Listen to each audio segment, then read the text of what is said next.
ನಮಸ್ಕಾರ ಗೆಳೆಯರೆ, ನೀವು ನೋಡ್ತಿರೋದು ರೀಲ್ ರಹಸ್ಯ. ಕೇವಲ ಒಂದು ಹಾಡಿನಿಂದ ಇಡೀ ದೇಶದಲ್ಲೇ ಸಂಚಲನ ಮೂಡಿಸಿರೋ ಕೆಡಿ ಸಿನಿಮಾ ಬಗ್ಗೆ ನಿಮ್ಗೊಂದು ಶಾಕಿಂಗ್ ನ್ಯೂಸ್ ಗೊತ್ತಾ? ಈ ಸಿನಿಮಾ ಕೇವಲ ನಟನೆ ಅಂದ್ಕೊಂಡ್ರೆ ನಿಮ್ ತಪ್ಪು.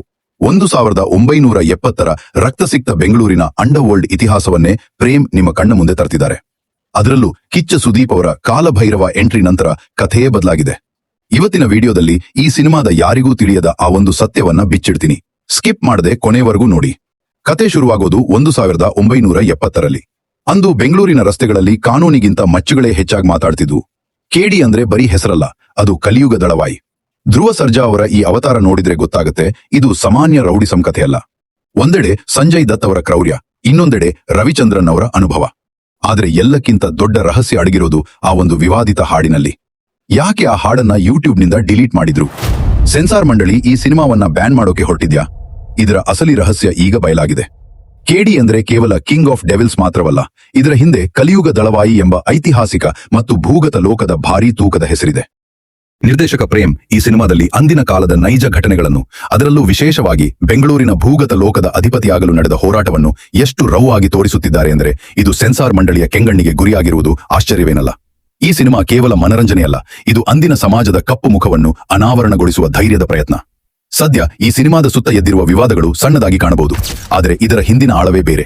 ನೋರಾ ಫತೇಹಿ ಮತ್ತು ಧ್ರುವ ಸರ್ಜಾ ಅವರ ಸರ್ಸೆ ಹಾಡಿನ ಸುತ್ತಲಿನ ಅಶ್ಲೀಲತೆಯ ವಿವಾದ ಸುಮ್ಮನೆ ಹುಟ್ಟಿಕೊಂಡಿದ್ದಲ್ಲ. ಆ ಹಾಡಿನ ಸಾಹಿತ್ಯ ಮತ್ತು ಚಿತ್ರೀಕರಣದ ವೈಖರಿ ಸೆನ್ಸಾರ್ ಮಂಡಳಿಯ ನಿಯಮಗಳನ್ನು ಮೀರಿತ್ತು ಎನ್ನಲಾಗಿದೆ. ಇದೇ ಕಾರಣಕ್ಕೆ ಚಿತ್ರತಂಡ ಯೂಟ್ಯೂಬ್ನಿಂದ ಆ ಹಾಡನ್ನೇ ಡಿಲೀಟ್ ಮಾಡಿದ್ದು ಒಂದು ಐತಿಹಾಸಿಕ ನಡೆ. ಆದರೆ ನಿಜವಾದ ಶಾಕ್ ಎಂದರೆ ಕಿಚ್ಚ ಸುದೀಪ್ ಅವರ ಎಂಟ್ರಿ. ಕೇವಲ ಧ್ವನಿ ನೀಡುತ್ತಾರೆ ಎಂದು ಭಾವಿಸಿದ್ದ ಅಭಿಮಾನಿಗಳಿಗೆ ಕಾಲಭೈರವ ಎಂಬ ಅದ್ಭುತ ಮತ್ತು ಇಂಟೆನ್ಸ್ ಪಾತ್ರದ ಮೂಲಕ ಸುದೀಪ್ ಕಾಣಿಸಿಕೊಳ್ಳುತ್ತಿರುವುದು ಸಿನಿಮಾದ ತೂಕವನ್ನು 10 ಪಟ್ಟು ಹೆಚ್ಚಿಸಿದೆ. ಇದು ಧ್ರುವ ಮತ್ತು ಸುದೀಪ್ ಅಭಿಮಾನಿಗಳಿಗೆ ಕೇವಲ ಸಿನಿಮಾವಲ್ಲ, ಇದೊಂದು ಪ್ಯಾನ್ ಇಂಡಿಯಾ ಮಟ್ಟದ ಯುದ್ಧ. ಏಪ್ರಿಲ್ 30, 2026ರಂದು ಈ ಸಿನಿಮಾ ತೆರೆಕಾಣುವ ಮುನ್ನವೇ ಸೃಷ್ಟಿಸಿರುವ ಹೈಪ್ ಮತ್ತು ಬ್ಯಾನ್ ಭೀತಿ ಎರಡೂ ಈ ಚಿತ್ರಕ್ಕೆ ವರದಾನವಾಗಲಿವೆ. ಸಂಜಯ್ ದತ್ ಅವರ ಕ್ರೌರ್ಯ, ಶಿಲ್ಪಾ ಶೆಟ್ಟಿಯವರ ಗತ್ತು ಮತ್ತು ರವಿಚಂದ್ರನ್ ಅವರ ಅನುಭವದೊಂದಿಗೆ ತಯಾರಾಗಿರುವ ಈ ಚಿತ್ರವು ಭಾರತದ ಸಿನಿಮಾ ರಂಗದಲ್ಲಿ ಹೊಸ ಸಂಚಲನ ಮೂಡಿಸುವುದು ಖಚಿತ.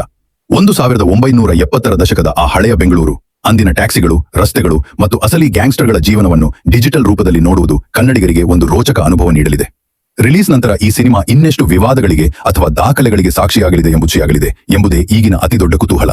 ಗೆಳೆಯರೆ, ಏಪ್ರಿಲ್ 30ಕ್ಕೆ ಈ ದಶಕದ ರೌಡಿಸಂ ಬೆಳ್ಳಿ ಪರದೆಯ ಮೇಲೆ ಅಬ್ಬರಿಸಲಿದೆ.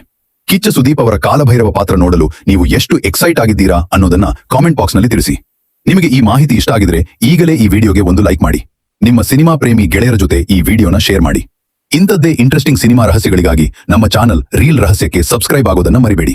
ಮುಂದಿನ ವಿಡಿಯೋದಲ್ಲಿ ಸಿಗೋಣ. ಅಲ್ಲಿಯವರೆಗೂ ನೋಡ್ತೀರಿ ರೀಲ್ ರಹಸ್ಯ.